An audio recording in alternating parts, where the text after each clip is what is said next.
பிரியமானவர்களே, சாம்பல் புதன் என்ற உடனே எல்லோருக்கும் சாம்பலை நெற்றியில் பூசிக்கொள்வது பழக்கம். சில பேர் கேள்விகளை எழுப்பலாம். மனிதனே, நீ மண்ணாக இருக்கிறாய், மண்ணுக்கே திரும்பி செல்வாய். அப்பொழுது நாம் மண்ணை மற்றும் தானே நெற்றியிலே பூச வேண்டும், எதற்காக சாம்பலை பூச வேண்டும் என்று நாம் கேள்விகளை எழுப்பலாம். பழைய ஏற்பாடுகளிலே பார்க்கின்ற பொழுது பழைய ஏற்பாடுகள் மட்டும் அல்ல, மாறாக 5ஆம் நூற்றாண்டிலும் நாம் பார்க்கிறோம். ஒருவர் முழுமையாக தன்னுடைய வாழ்வை மாற்றிக்கொள்ள வேண்டும் என்றால் தன்னையே முழுமையாக வருத்தி கொள்ள வேண்டும். அதாவது வருத்தி கொண்டு தன்னுடைய சூழ்நிலையும் தன்னுடைய வாழ்வையும் உணர்ந்தவர்களாக, தன்னுடைய பாவ நிலையை உணர்ந்தவராக, தன்னுடைய வாழ்வை முற்றிலுமாக இறைவனுக்கு ஏற்ற வகையிலே நான் வாழவில்லை என்பதை உணர்ந்து மீண்டுமாக புது வாழ்வை பெறுவதற்கு அந்த சாம்பலையானது குறித்து காட்டுகிறது.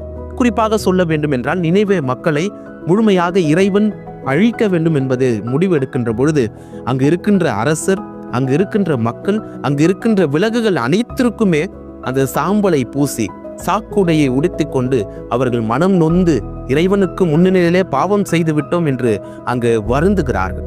அதன் வழியாக அவர்கள் அனைவருமே மீட்பு பெறுகின்றனர். எனவே ஒரு சாம்பல் எப்படி வருகிறது என்று பார்க்கின்ற பொழுது குருத்தோலை அதிலிருந்து வெறுமையாக்கி ஒரு சாம்பலாக மாறுகிறது.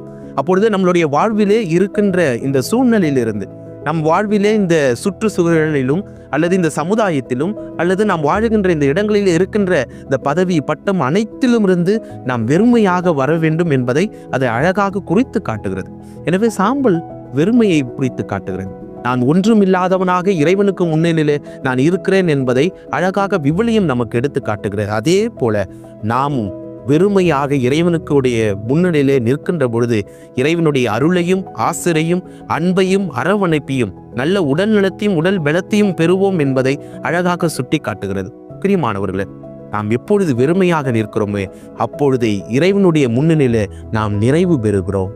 ஆமென்.